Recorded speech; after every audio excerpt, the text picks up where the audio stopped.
Today I'm going to do something a little bit different. Up until now, what I've done is I have reviewed one single pen. I have talked about it, shown you the parts of the pen, given the pen some ratings out of 5, and then done a writing sample.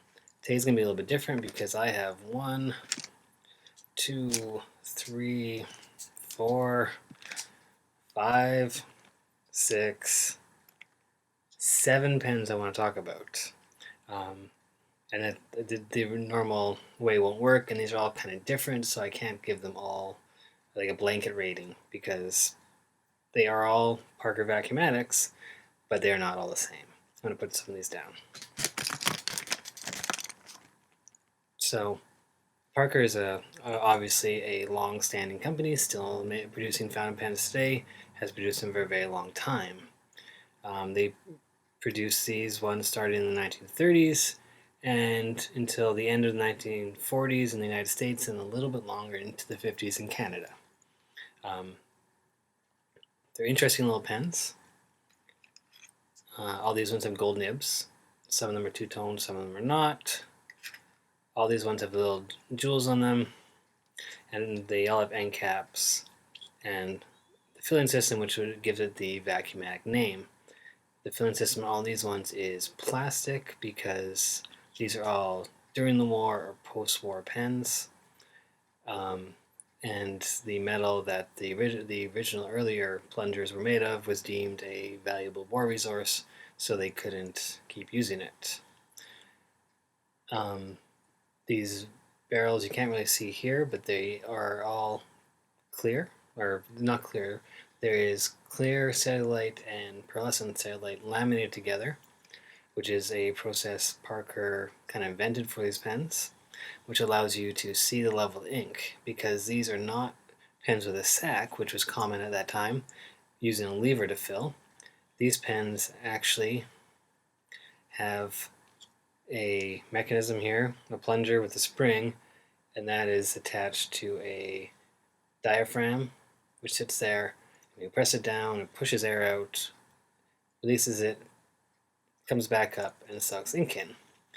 And that gives you a lot of ink capacity because you're filling up the barrel, not just a sac. I really come to like these pens a lot, and yeah, so I'm going to show you each one. I'm going to open it up, show you all the parts, talk about them a little bit, and then as I go along, I'll do quick writing samples for each one. Hopefully it won't take too long. So I can't rate each pen because, say for example, I like the design of the green better than the pinkish one here. That's just me, but I can say, and also size difference, very clear. This pink one is probably a lady's pen, much smaller. I think debutante or sub-debutante because it doesn't have the blue diamond. The naming of these is very complicated. Parker changed the names all the time. So, but for design, I like the design. I like the idea that they wanted to fill the barrel of the pen. I like the clever system. It's obviously a great design because just by replacing the diaphragm and cleaning it up, these pens work. They still suck ink. They're still working. That's a good design. They have small sections, but they actually are relatively comfortable. So I can't. So in all, I give the design of the Parker Vacumatic a 4. I kind of like it. It's really grown on me, especially while looking at that. Earlier ones had a jewel on the bottom as well as on the top, kind of Art Deco design. These are really streamlined. I don't mind the jewel bottom ones, but I also don't mind these ones. For comfort, surprisingly, well, it depends. Like this is a really big one, and that's really comfortable. Fits in my hand really well. Again, these all have tiny sections, but they are nice to hold because of the shape of them. So comfort, I give them 3.5 to 4, 3.75, I guess you could say. Even the wee little ones are not that uncomfortable. I can still hold it. Tiny little section, so not my favorite, but it's not painfully uncomfortable. So I would give that one maybe a 3, and I would give the big guy a 4, And then writing experience varies a lot amongst these pens. These are very old nibs. One of them was really bad, and I was able to get it to write, but it took a lot of work. And some of them are really great. A couple of them I really liked writing with, nice and wet and good line. Yeah, so I give the writing experience a, well, I can't say, between a 3 and a 4.5. And so yeah, so let's actually just look at these pens, and then we'll be done. Okay, so let's talk about these pens. Now, what I'm going to do is show you the parts of the pens really quickly, since there's 7 and they are kind of very similar pens.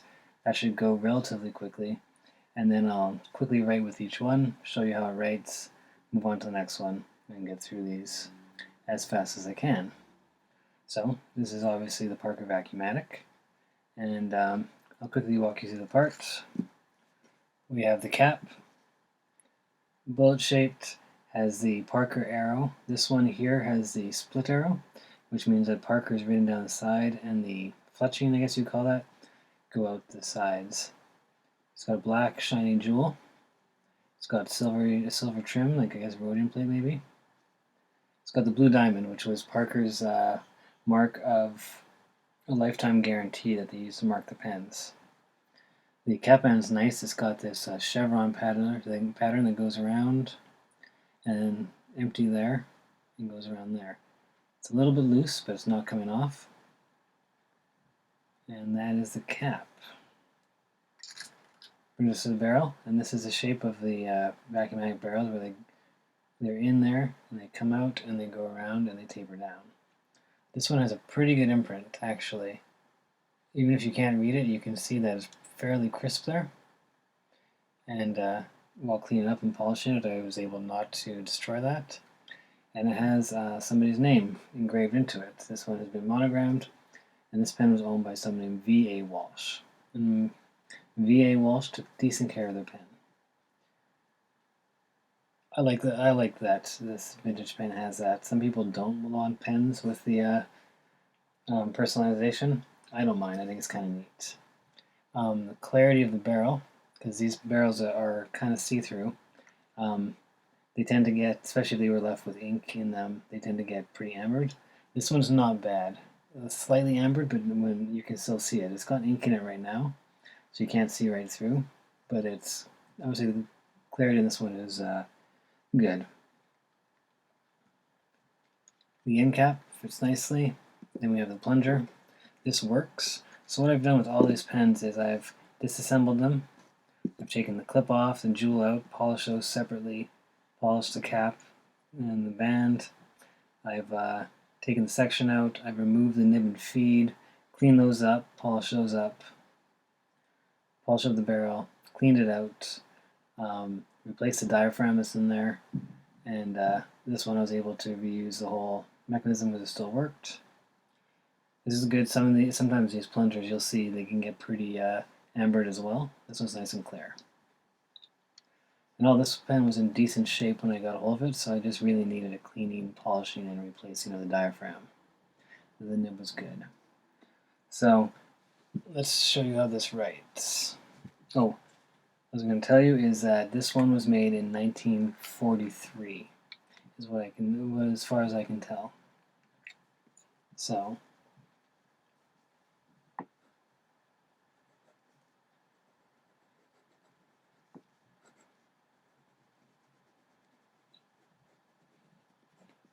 Parker Vacumatic, 1943.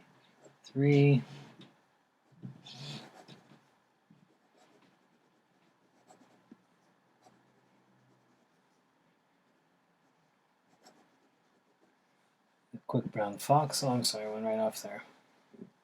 So this one writes nicely. It's a fine line, not scratchy at all. Some feedback, and it's actually relatively wet, putting out a pretty nice line. The ink in this is Waterman's Serenity, I guess they call it now. The reason why I use that is it's a nice, safe ink for vintage pens. Not super high pigment or anything. Works really nicely. Behaves very well. Yeah, this one writes really nicely. It's a fine line, but there isn't really even any feedback. It's actually quite smooth. You can see the nib is two-toned. It's got the gold arrow coming out of there, and it's a 14K nib. Slightest little bit of flex, not very much. It's a nice pen. Right in reverse. This one runs really nicely. I'm very happy with how that one turned out. The cap goes on nicely, fits securely. Nice pen. This is another pen. And I think this one, out of the 7 I'm going to show you today, is maybe my favorite, mainly for the writing experience.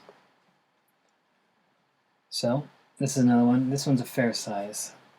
You can see, when I showed you, the size comparison.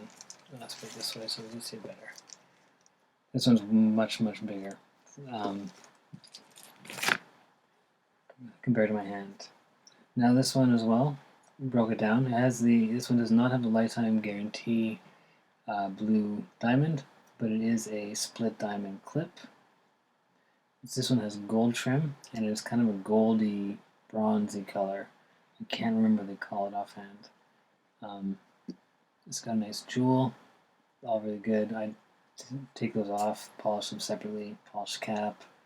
The imprint on this one is not as clear, but you can see, is it light catching it? It's still readable. It's not illegible at all. This one was made in Canada. It's got a medium nib. Oh, this one has the 2 cap bands. So it's got a medium gold nib. It's got the Parker diamond going down there. Not two-tone. Nice size nib. Fits the hand really good, this one. The sections on all these Parkers are really small. Like this is a tiny little section, but the way it's designed with the way it swoops out there makes it pretty comfortable. I don't mind them, and these threads are nice and smooth. They're really nice. They catch the cap really well. This one cleaned up really nicely. This one was pretty dirty when I got it. The clarity isn't that great. It's been ambered. You can still see through it. Light comes through it. You can kind of see along the sides. It has ink in it. Most of these do. I have a couple that aren't inked. I'll ink them to show you the writing and also show you how they fill. This one's a very kind of tight end cap, but it works. And you can see that the plunger mechanism, the button mechanism, I guess, has ambered a bit. It got pretty dark in the end there. Other than that, just other than color, this pen is great. And let me show you how it writes.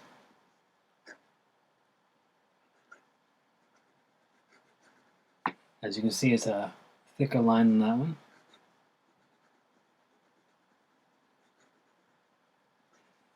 Oh, and this one was made in 1945 in Canada.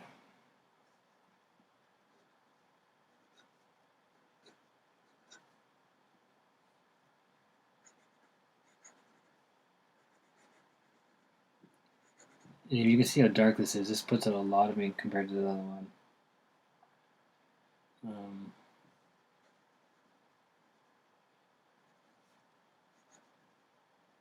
Actually, I don't know why I'm writing it with this off. You would normally do that. And with this on, and it's sitting in your hand, it actually feels really nice.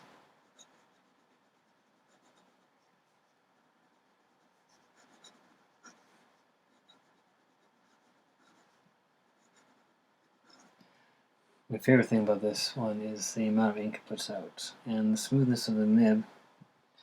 And let me show you.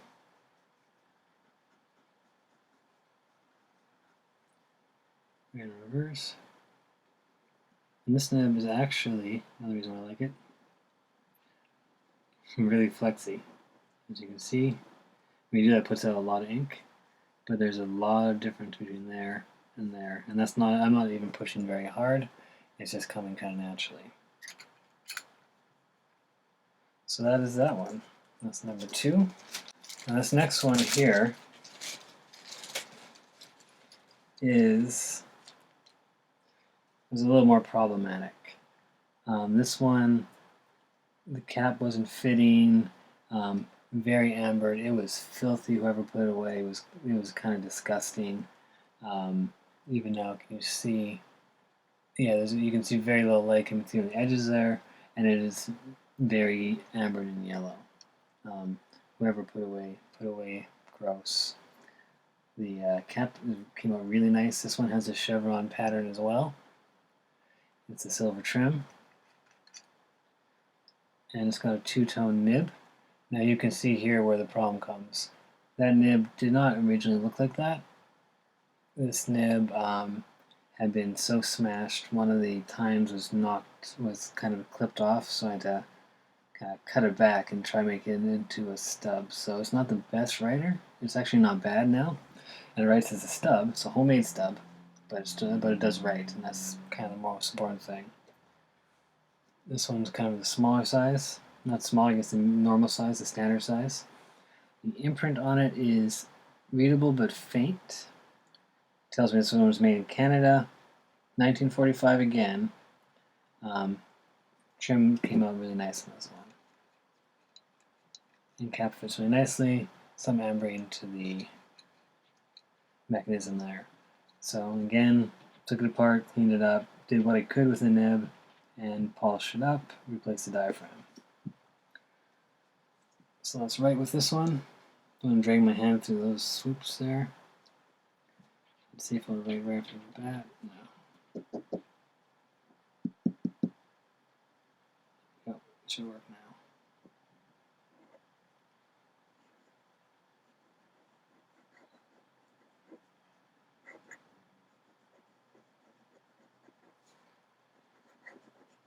I'm not sure if you can hear it, there's a little more scratch to this one.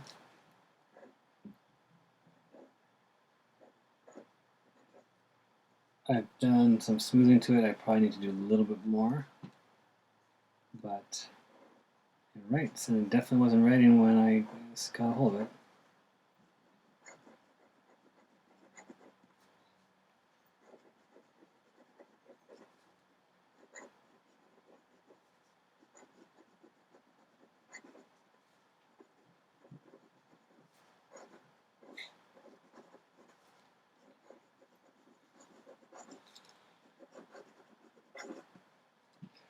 So there you go. Lots of ink coming out of it, and because of the stub, there's some natural line variation. As you can see, it's a bit scratchy. It needs a little bit more work, but everything else about it is fine. And that's not with any pressure. And then nice 14K gold nib has a bit of flex to it. So considering where this pen came from, it's in pretty good shape. Considering, but it was made into a stub by me. Here's another one in the bronze color. This one has the same split diamond, split arrow, and has a blue diamond for lifetime guarantee. Nice jewel in it. The trim is great, came up really nicely. The cap band is nice and tight on this one. Has a chevron, but as you can see, the trim in this one's all in gold. This one has a decent size to it. Small section. Again, the imprint on this one is fair. It's readable. It's not super crisp, but it's not bad. This has a nice clear mechanism. Again, clean it up, polish it up, replace the diaphragm, clean the nib. Now this one, I believe, yes, this one was one of the ones where the nib had been dropped at some point, and so the tines, instead of sitting like this, were sitting like that. And if you see it right, you're going to see how well I was able to. It's got ink on it. This is actually really quite shiny when it's not, and clean when it's not got ink on it. You'll see how well this turned out compared to where it started from. Just think in your mind these tines sitting like that. It was a bit of a task making them work properly again. So this one was made in the USA in 1944. It's got a fine nib. Let's check it out.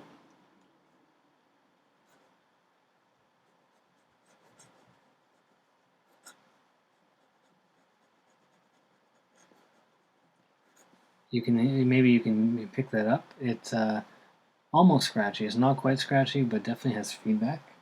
It's obviously putting a lot less ink than those two, but that makes sense because it's so fine.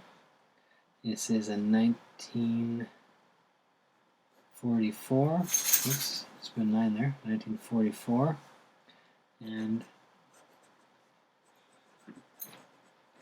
the quick brown fox jumps over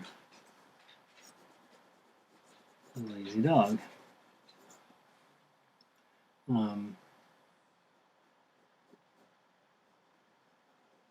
It's actually not bad. They write pretty smoothly, just big in the hand. Now, decent amount of ink flow coming out of it. It's relative. It's not even relative. It is steady ink flow, and it has a little bit of flux to it. And because it starts out so fine, the flux is nice. This is a 14K nib, and it's really quite nice. So 1944, made in the USA. The next one I'm going to show you is a slightly later model. This one is again made in Canada. It is a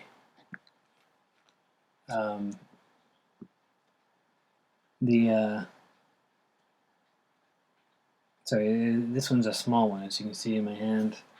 It is quite small compared to like a standard size one. It is smaller. And then compare it to the big one I had. Where's that one? It is quite a bit smaller. The size and the color leads me to believe this one is probably marketed towards ladies. But it has a lot going for it, especially if you like really fine nibs. Gold trim, split arrow, nice black jewel. All these ones are single jewels I'm showing you. A solid gold band, solid gold, like gold plated, but it's one single band. All these pens, I'm not sure if I point out, they all have vent holes in the caps to prevent the cap from creating a vacuum and sucking ink out. Color is pink, which is kind of interesting. But then the pink and the small size makes me think it's probably marketed towards women. Small section, but honestly this section is not that much smaller than the larger pens. They have small sections. The clarity in this one's actually really good. You can't really tell here because there's ink in it, but yeah, if you were to hold a light to it and the ink was down, you could see right through it, or if it was empty. It's a wee little pen. Doesn't hold nearly as much ink as larger ones, but still holds a fair bit. A little bit of amberine on there, not too much. Polish it nicely. Again, replace the diaphragm, polish it up, remove nib and feed, clean them out. Yeah, so let's see how this one writes. That up a bit. So this is a Parker Vacumatic, and this one was made in 1952.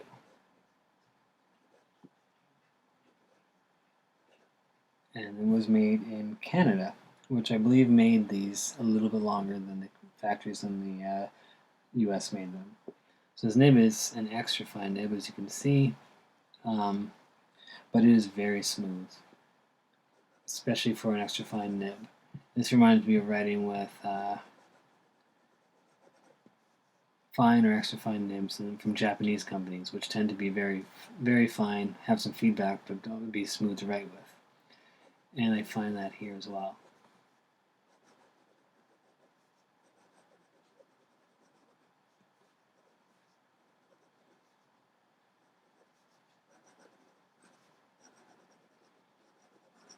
Lazy dog.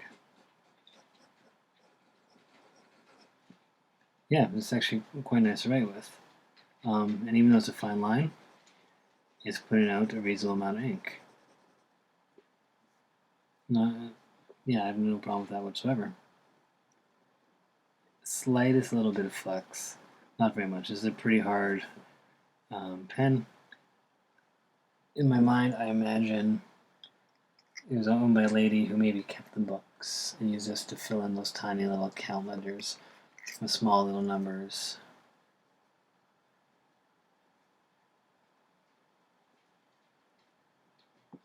Like that. I don't know. That's just my imagination. I find that these vintage pens leads me down those lines of thought where I'm like, I wonder who owned this pen, what they were like, what they did. I wonder who V.A. Walsh was. All these pens were found in Canada, in the prairies, near Winnipeg. How they wound up there, I don't know. That makes me wonder. Alright, so this one here is actually a lot of fun too. It's another Vacumatic, another bronze colored one. This one, the imprint is actually really crisp and clear. And then that one tells me that it was made in Canada and it was made in 1949. The trim on this one cleaned up really nicely. Has the two bands, the twin bands there.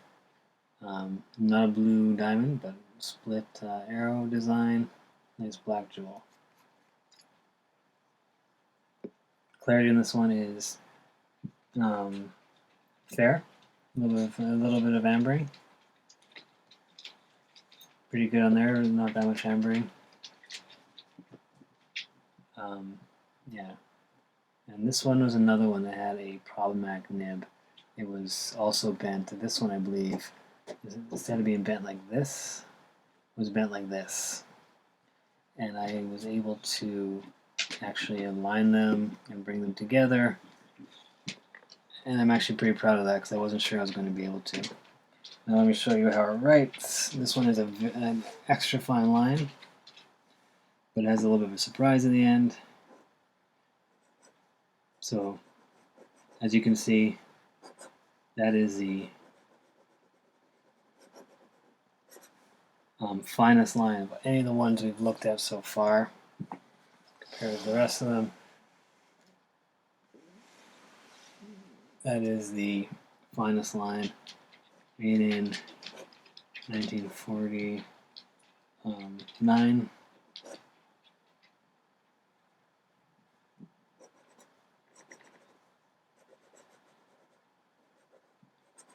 A quick brown fox jumps over a lazy dog. If you like a fine line, there you go. Very fine. Has feedback, without a doubt. I wouldn't call it scratchy, and I don't. If I look at this with loops after the fact, I don't think they're picking up. It's not picking up any fibers. So it's not digging into the paper. Just putting out a very fine line, but not that unimpressive. Not that unimpressive. Sorry. So yeah, the trim's really nice, and then the little surprise is a lot of flex out of here. And the contrast between that and that is crazy. This is a 14 karat gold vintage nib, and it's got very good flex. Let's see if I was write my name.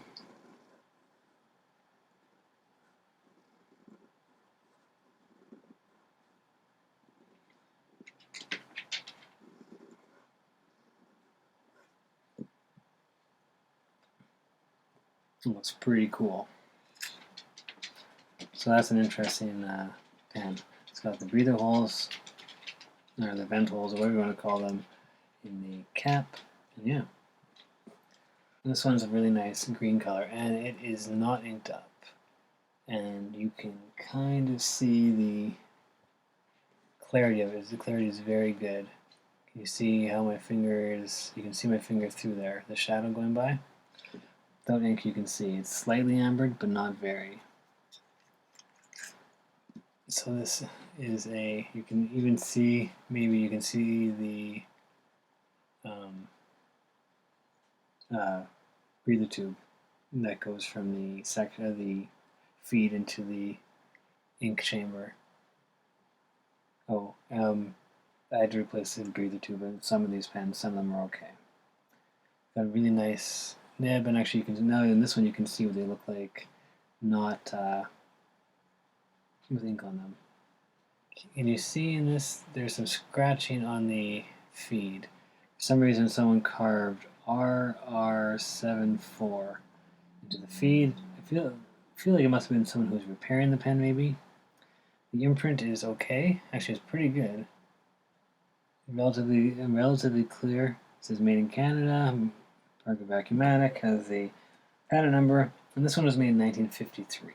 So it's this is I believe, yes, it is the latest pen. And as I said, the Vacumatics were made longer in Canada than they were in the States. And look at that. That looks like brand new. This pen, I believe, is put away clean. So it still needs to be clean. It still needs to be clean when I took it apart and put the pieces in the ultrasonic.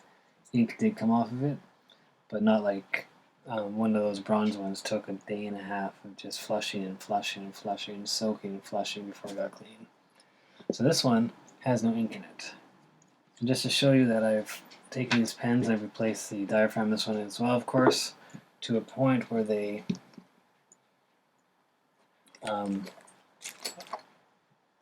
are functioning and usable. I will put some ink in here. I'm not going to fill it right up. That does take several pumps I found, but let's be quiet and see if we can hear the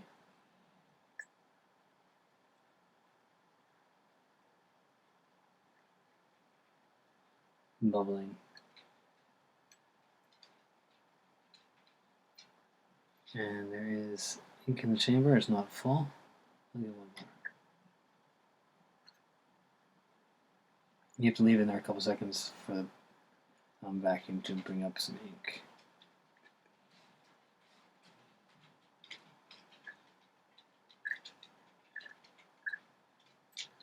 Alright, there's ink in there now. Definitely ink in there. And like I said, using Waterman Serenity. Used to be Florida Blue. And I did not think to bring a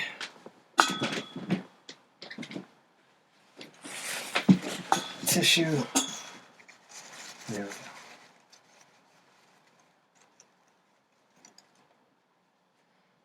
Alright. Let's ink up this pen.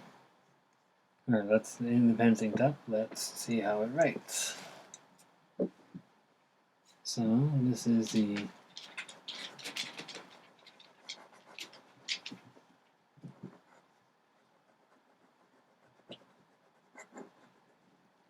Parker Vacumatic. Very fine line. Very fine nib. 1953. Made in Canada. And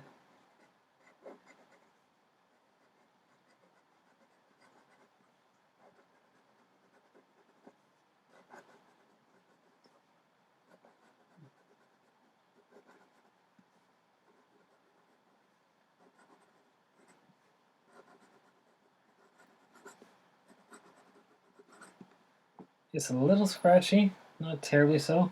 It is a very firm, very fine line. It, yeah, it's, not else. I think we'll see that it has a little bit of flex to it, but not very much.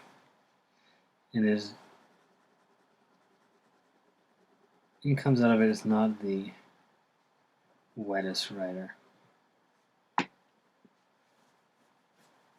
But not so bad, so it is a lot paler than some of the ones that have a more saturated ink flow. But nothing wrong with it. So, those are all the pens. That is the Parker Vacumatics Showcase. They are really interesting pens. They're fun to work on. They're a little more challenging than just replacing a sack, but and you need a couple of tools that are specific to these pens. That being said, a lot of fun. They turned out great, and it was a really great experience. And it just made me feel good to bring these pens back to life. They were non-functioning. They were curiosities. They were sitting unused for years, and now they can be used, and I'm really happy about that. So anyways, that's my Parker Vacumatics showcase.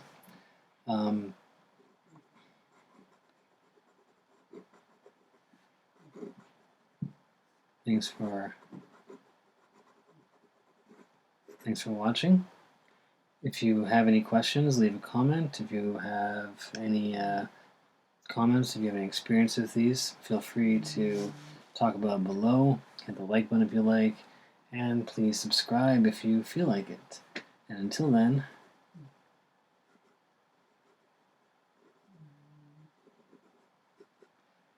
goodbye.